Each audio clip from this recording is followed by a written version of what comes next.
I don't know who needs to hear this, but you have more than enough time to figure everything out.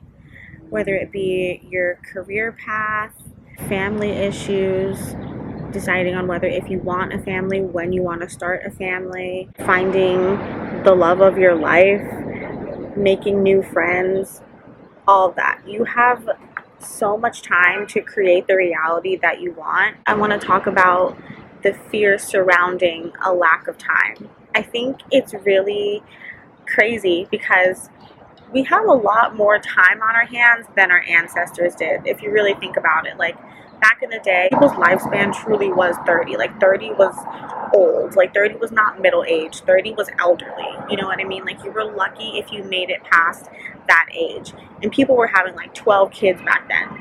Now, it's like the average American family is like 2.5 kids, and the lifespan is like 60, 65 plus.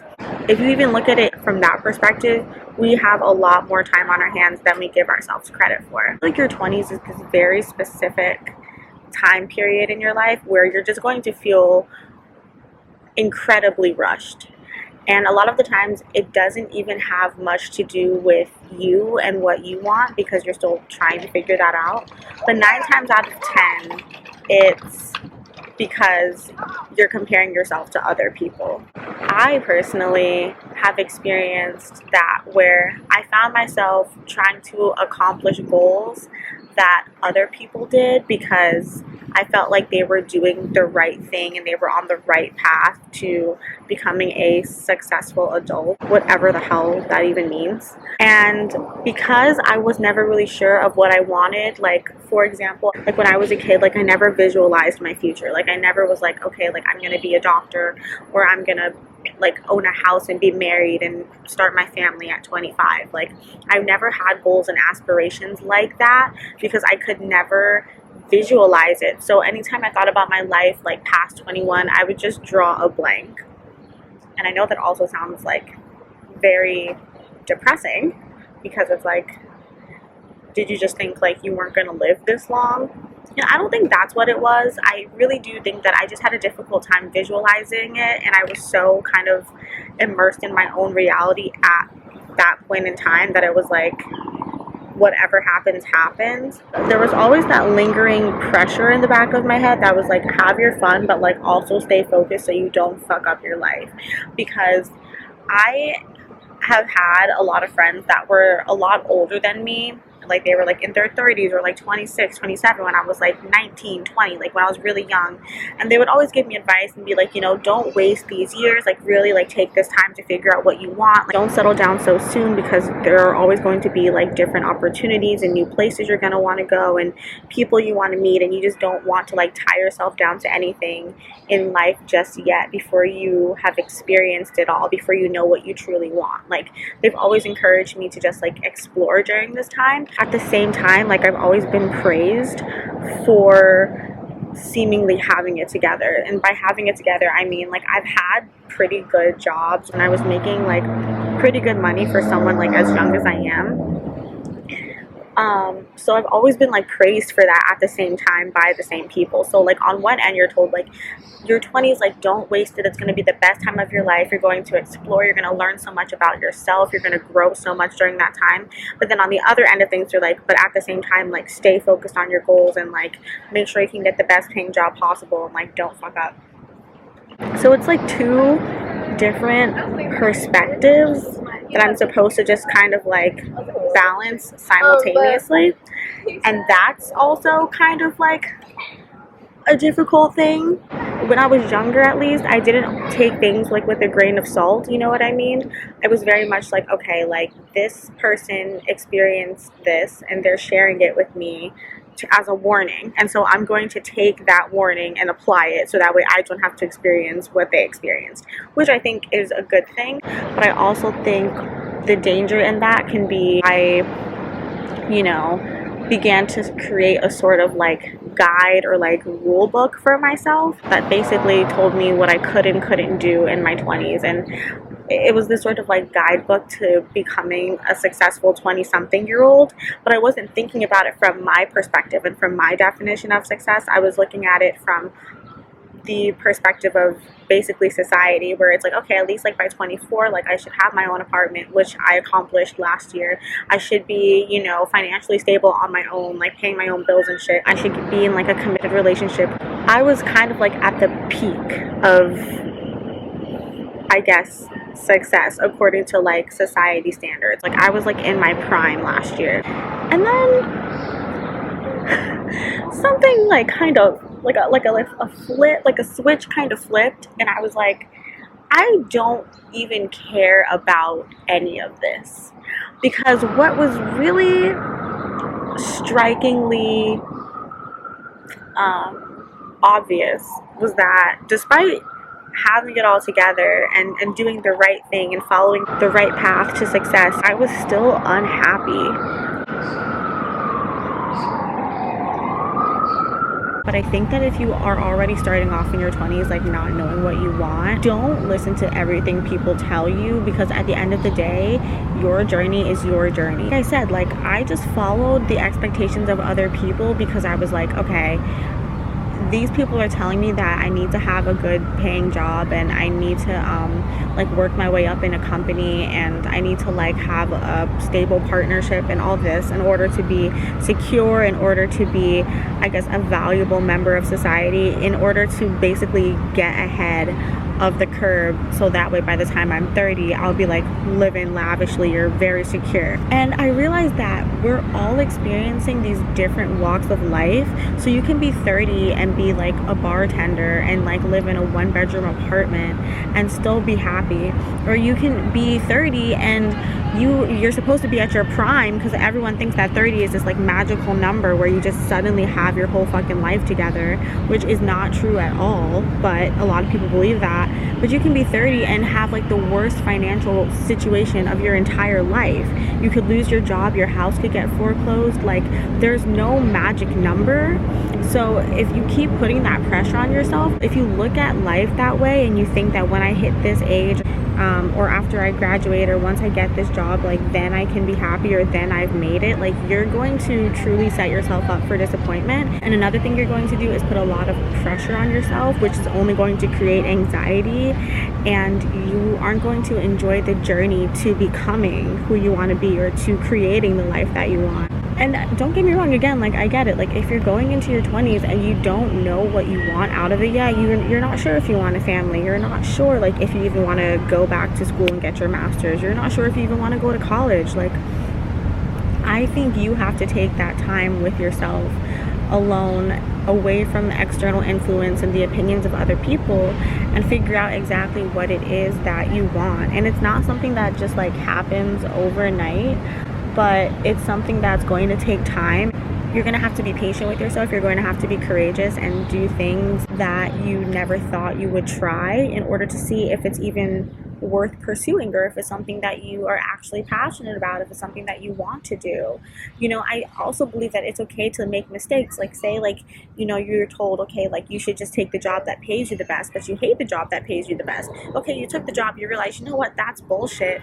Money isn't happiness. I'm going to find a job that I actually like showing up for. And that was a learning lesson, and that's totally fine too. But what I'm saying is like, everyone's journey is just so entirely different, and you can't put a number on when you're going to be happy or at what age you're going to be successful, and like what success looks like, because it looks so different for everyone. Like I have a friend, she's in her 30s, she works as like a waitress, as a server, and then also like as a teacher, and she's just so fucking happy. She's one of the happiest people I've ever met like in my life, because she lives her life by the rules of her own book. She just makes the most out of her life, and it's not about a number, it's not about how much money she makes, it's not about where she lives, it's just about her everyday experience and how she, I guess in a way, like romanticizes her life or finds the joy in the little things.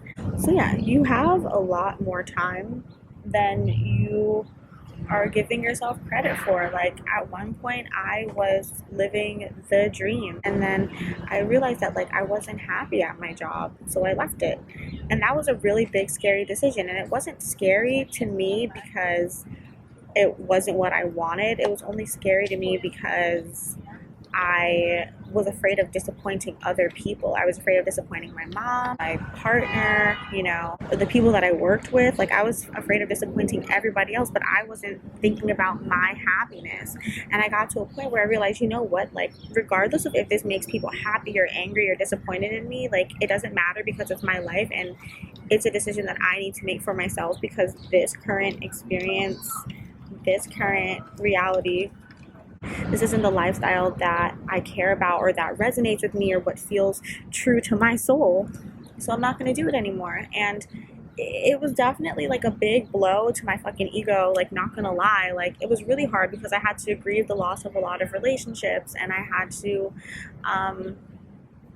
readjust my entire life. It's been hard not to compare myself to, like, my friends who are still, working, also missing, like, the privilege of having money to do certain things and experience certain things. Like, that's been really hard too. But overall, like, throughout my time, not working, having just really, like, changed my entire lifestyle, I realized what really matters to me in my life. And I'm glad that I took that hiatus to understand that and see that for myself outside of anyone's fucking opinions. And so even though I'm 24, and, like, to most people, like, if you knew, like, everything about me, everything that's happened in my life, or the current state of life that I'm in right now, you'd probably think, like, hey, like, according to society standards, I'm not making it, I'm not successful, I'm struggling, you'd probably say. But to me, and in my life and my journey, I don't feel that way at all. I feel very successful because I feel very happy in my life right now. I feel very content. I feel like I'm becoming a better person. I feel like I'm a lot more in tune with my intuition, and I trust myself a lot more, and I'm a lot more self-aware. I have a better idea of what it is that I want out of life, and so now I feel a lot more excited to pursue that and be courageous and take opportunities. Before, I was just doing shit because other people told me to, or I was listening to their sad tales and applying that to my life and using it as, like, a cautionary tale. And so it would stop me from, like, pursuing things that I was actually interested in. I was listening to people who had their own, like, limiting beliefs that they were projecting onto me. Like, that wasn't making me happy. It's been a learning experience for sure, but you are in complete control of your life, and there are going to be some things, obviously, that are outside of our control. There are always going to be these external variables, but don't judge yourself or your life so harshly, because, again, you're on your own journey, you're on your own path, and you need to just focus on that. Like, fuck a number. There could be some people who are making, like, so much money and they're so young. They could just be, like, living the life. But you know what? Their experience could be entirely different from yours. They could have been born with the resources to be able to do that. They may not have to experience certain levels of discrimination that you have had to experience. They may have had access to education that you never had access to. You can't compare yourself to those people. You just can't. You have to be real with yourself and be like, this is where I'm at right now, and take away the shame from where you're at. Like, you are where you are. And if you really think about it, like, people who really make it, the most successful people, or, like, people that are just, to me, success is just being fucking happy and content in your life. To me, like, those successful people, they always like to reflect on their journey to becoming who they are and getting to where they are today. They aren't so focused on where they are in that moment. They're focused on, this is what I did before to get to where I am now. They're always reflecting. So take the time to enjoy exactly where you are in this moment, and understand that if you have these desires and these dreams of being this person or living this sort of lifestyle, you're going to get there. Like, if you want it bad enough and you believe that it's yours and you're going to put in the work to get it, you're going to get there. So you don't need to stress about anything. You don't need to be anxious about anything, because if you believe it, if you believe that that is what, not only that's what's going to make you happy, but that it's yours. Like, you can visualize it, you can feel it, you can touch it, like, you can see that reality becoming your reality. You don't need to stress about it at all. Put in the work, be consistent, and do it, and work towards it every single day. But don't shame yourself for not being there already. Congratulate yourself for putting in the effort, for trying, and appreciate and celebrate the little wins. That's all you really can do. And then one day you're going to open your eyes and be there. And you're going to be like, how the fuck did this happen? And it's going to be the best feeling in the entire world. So that's my little rant for today. Yeah, you have more time than you think you do. You have so much time. Slow down, enjoy the moment, spend time with the people that you love, work hard, but don't overwork yourself. Don't rush yourself or stress yourself out. That's just going to give you health problems and cause you to slow down, and then you're going to get really depressed because you can't do anything because now you have to take care of yourself. Like, no. Enjoy where you're at. Be thankful for where you're at. And keep moving forward and keep striving for better. And I promise you're going to get there. You are going to get there. And don't put a fucking time frame on anything. It doesn't make sense. There's no point in doing that. It's not going to help you. It's not helping you get any closer to your goals by putting a time frame on things. Good to have like an idea of a deadline and everything, but also allow yourself to enjoy where you are right now too, because who you are today, where you are in this moment, is not going to be your forever. And you're going to look back and you're going to, wish you had appreciated this moment more. People are beginning to look at me because I'm getting all ranty, so I'm gonna go, but thanks for watching.